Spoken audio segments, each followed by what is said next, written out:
কথাগুলি এইভাবে বলবো যে এই পৃথিবীটার স্রষ্টা কে বলেন, জবাব দেন।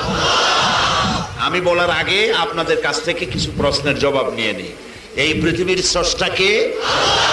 আকাশের স্রষ্টা কে? কুল কায়নাত সমস্ত সৃষ্টি জগতের স্রষ্টা কে? আমার আপনার স্রষ্টা কে? সেই আল্লাহ রাব্বুল আলামিন যিনি সৃষ্টি করেছেন, তার আইন মানলে পরেই শান্তি হবে, তার আইন যতদিন মানব না শান্তি হবে না। একথা কি আপনারা বোঝেন না বোঝেন না? এবার দেখেন আল্লাহ কি বলেন।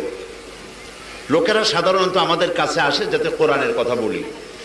কোন কোন লোক তো আছে কিসসা কাহিনী কয়ে টুইয়া সর্বনাশ করে কান্দায় হাসায় বাড়ি চলে গেল, কিন্তু কিসসা কাহিনী আন্দাজে কিছু বলে এতে কোনো লাভ নাই।